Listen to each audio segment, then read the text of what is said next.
हमारे विभिन्न ज्ञानवर्धक कार्यक्रम देखने के लिए आप हमें अभी सब्सक्राइब करें, बेल आइकन को प्रेस करें ताकि आप देख सकें हमारा कार्यक्रम सबसे पहले। और अधिक जानकारी के लिए फेसबुक पेज को लाइक करना न भूलें। जय मां इंद्राक्षी। इंद्राक्षी धाम में दर्शकों आप सभी का हम हार्दिक स्वागत करते हैं। आज के दिन जिन जातकों का जन्म दिवस है, मैरिज एनिवर्सरी है, उन सभी को हमारी तरफ से बहुत बहुत शुभकामनाएं। आज बहुत ही परम पवित्र और पुनीत दिन है। आज है उत्पन्ना एकादशी, इसे हम उत्पत्ति एकादशी भी कहते हैं। आज जो भी एकादशी का व्रत रखने वाले हैं या रखते हैं या रखने का प्रयास कर रहे हैं, सोच रहे हैं, उनके लिए आज का दिन बहुत ही प्रिय है।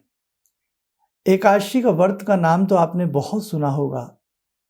इसके बारे में आज कुछ चिंतन विशेष तौर से हम आपको बताने वाले हैं। आज का ये कार्यक्रम अपने ज्ञान के लिए, भगवान श्री हरि की शरण के लिए आप लोग जरूर सुनिएगा। आइए पहले आज का हम पंचांग बता देते हैं। 30 नवंबर सन 2021 दिन मंगलवार, मार्गशीर्ष का महीना, कृष्ण पक्ष, संवत 2078, तिथि एकादशी और वो भी उत्पत्ति या उत्पन्ना, एक ही बात है। नक्षत्र हस्त, राहु काल 3 से 4:30, दिशा सूर्य उत्तर दिशा। अब देखिए, श्री हरि की सेवा साधना और उनकी शरण में रहने का आज से प्यारा दिन नहीं हो सकता। आज की जो ये एकादशी है, इसे हम उत्पन्ना एकादशी के नाम से जानते हैं या उत्पत्ति एकादशी के नाम से जाना जाता। क्यों? नाम से ही जाहिर है, उत्पन्ना, उत्पत्ति। आज से ही एकादशी के व्रत का प्रारंभ हुआ है। देखो कितनी बड़ी बात है। तो जो भी एकादशी का व्रत रखना चाहे वो आज से भी अपने व्रत को प्रारंभ कर सकते हैं। प्राचीन समय की बात है, मुर नामक दैत्य, जिसने इंद्र आदि के सिंहासन का अधिकार अपने हाथ में ले लिया और समस्त देवताओं के अधिकार उसने छीन लिए। तो उस समय उसका मन अहंकार में डूबा हुआ था। उसने भगवान विष्णु से भी युद्ध करने की चेष्टा की और जब भगवान विष्णु का युद्ध प्रारंभ होता है, इतने लंबे समय तक युद्ध चलता है कि मन उब जाता है उस युद्ध में। तो भगवान थोड़ा सा विश्राम के लिए चले जाते हैं, क्योंकि उनकी लीलाएं बड़ी अद्भुत हैं। हो सकता है एकादशी को प्रारंभ करने के लिए ही उनकी ये लीला हो। तो विश्राम के लिए वो एक महागुफा में प्रवेश करते हैं और कुछ समय के लिए उसमें वो विश्राम करते हैं। मुर नामक दैत्य को, राक्षस को जब पता लगता है कि प्रभु वहाँ पर हैं, तो वो उनसे युद्ध करने का प्रयास करता है एक निद्रा अवस्था में। प्रभु निद्रा अवस्था में है और वो उन पर हमला करने का जैसे ही प्रयास करता है, आक्रमण करने का प्रयास करता है, इतने भी भगवान की योग माया से उत्पन्न एक कन्या उनके शरीर से महाशक्ति रूप में प्रकट होती है और वो मुर नामक उस दैत्य से युद्ध करती है और उसको, उसके पंख पखेरु यानी कि उस युद्ध में उड़ जाते हैं। वो राक्षस, वो मुर नामक जो दैत्य है, वो मारा जाता है। भगवान योग निद्रा से जागते हैं और देखते हैं कि उनके समक्ष एक दैदीप्यमान चेहरे में एक कन्या खड़ी हुई है। तो प्रभु अपनी जिज्ञासा करते हैं, तो वो कहती हैं, प्रभु ऐसे ऐसे ये मुर नामक दैत्य आपकी ओर आक्रमण के लिए बढ़ रहा था, आपके ही श्री विग्रह से मैंने जन्म लिया है और मैंने फिर इससे युद्ध करके इसको युद्ध में परास्त किया है। इंद्र आदि के सभी के अधिकार सबको प्राप्त हो चुके हैं। प्रभु बड़ा प्रसन्न होते हैं और कहते हैं कि हे कन्या के, जो तुम्हें मुझसे मांगना है तो मांगो। अब देखो कन्या ने कितना सुंदर वर मांगा। महाशक्ति तभी तो महाशक्ति कहा जाता।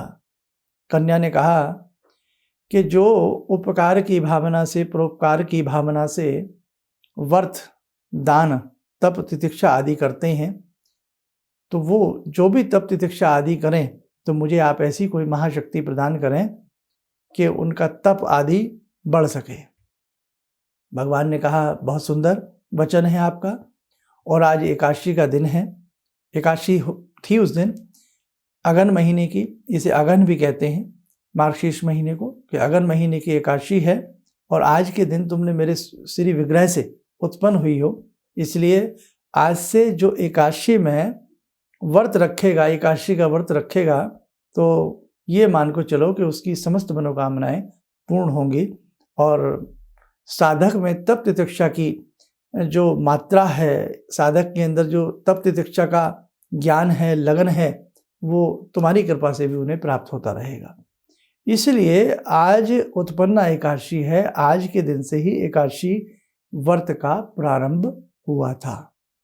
क्लियर, समझ में आ गया? इसलिए उत्पन्ना महाशक्ति को ध्यान करते हुए योग निद्रा में जनार्दन सोए पड़े हैं। और ऐसा ही प्रकरण दुर्गा सप्तशती में भी आता है कि जहाँ प्रभु योग निद्रा में लीन हैं, वहाँ जब ब्रह्म उनकी नाभि से जो ब्रह्म कमल निकला हुआ उस पर कौन है? ब्रह्मा जी बैठे हैं।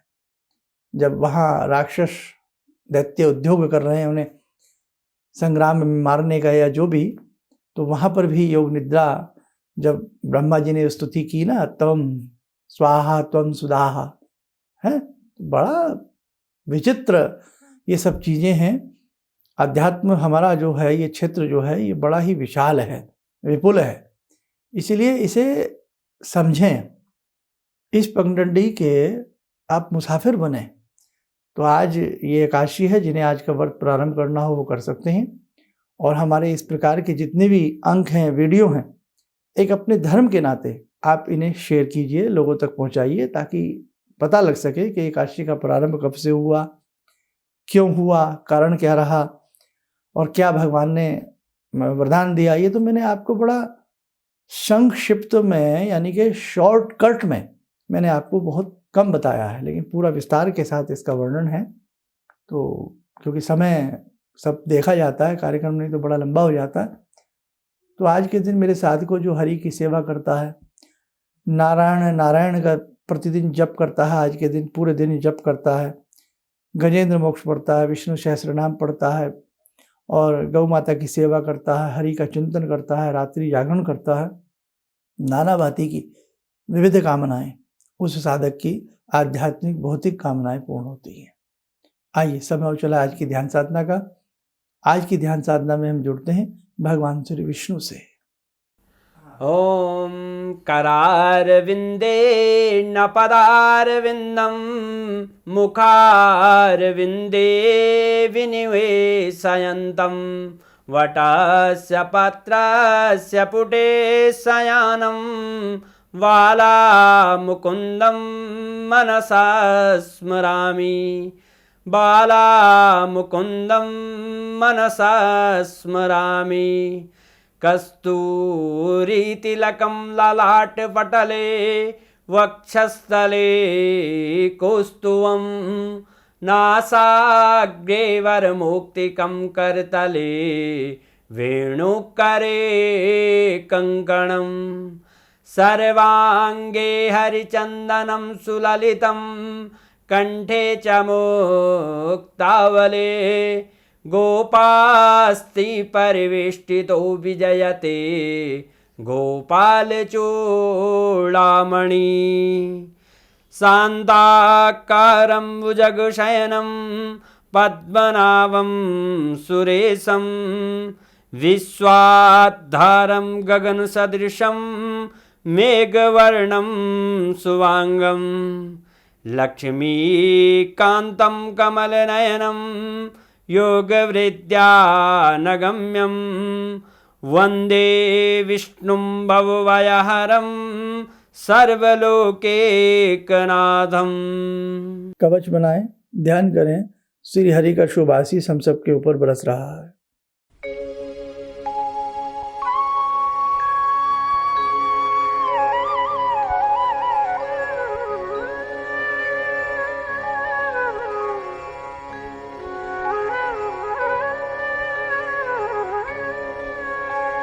ओम बोलते हुए नेत्र खोलें, सामान्य हो जाएं। देखो साधकों, 4 दिसंबर शनिश्चरी अमावस्या का सूर्य ग्रहण, इस बारे में आप बहुत कुछ सुन रहे होंगे, लेकिन हमने इस पे एक विशेषांक बनाया है, वो आप हमारा ज़रूर सुन लीजिएगा। क्या वास्तव में भारत में ये ग्रहण माननीय है या नहीं, सारी सच्चाई आपको पता लग जाएगी, आपके मन का भय दूर होगा। जरूर सुनिएगा। शनिश्चरी अमावस्या पर हमें क्या करना चाहिए, उसके लिए अलग से एक कार्यक्रम आपको देने वाले हैं, उसे आप सुन लेना। और कुछ ग्रह भी परिवर्तित हो रहे हैं, वो सारे कार्यक्रम आप 1 बाय 1 करके सुनते जाना, और उनमें जो हमने उपाय बताए हैं उन्हें आप अच्छे से करना, आपको विशेष प्रकार के लाभ की प्राप्ति होगी। आप स्वस्थ रहें, सुखी रहें। इन्हीं शुभकामनाओं के साथ हम अपनी वाणी को विराम देते हैं। जय मां इंद्राक्षी। जी, मेरा नाम रवि कुमार सिंह है। मैं छत्तीसगढ़ रायपुर से हूँ। मैं गुरु दीक्षा भी लिया हूँ। इनके बताए मार्ग पर चलने की प्रयास तो पहले से भी कर रहा हूँ और आगे भी करता रहूँगा। और मेरा लोगों से यही कहना है कि इनके बताए मार्ग पर चलें। ऐसा इसलिए कि सच के मार्ग पर चलने वाले बहुत कम लोग मिलते हैं। ये सिर्फ कहते हैं भगवान से जुड़ो और साधना करो, और भगवान से बड़ी शक्ति तो कोई नहीं है। गुरु, गुरु के बाद भगवान, गुरु, माता पिता और भगवान, ये 3 चीज़ को अगर हम लोग अपना लें अपने जीवन में, तो फिर नहीं लगता है कि हमें किसी की ज़रूरत पड़े। हमारे लिए तो बस अब जो भी हैं सो गुरु जी ही हैं।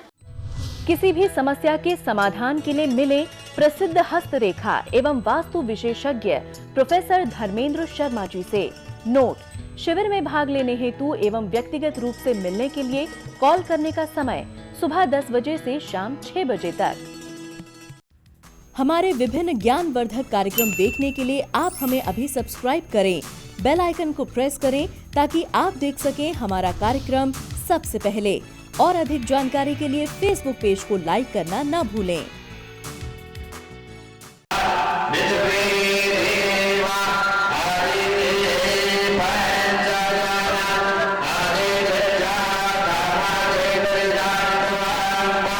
Yeah.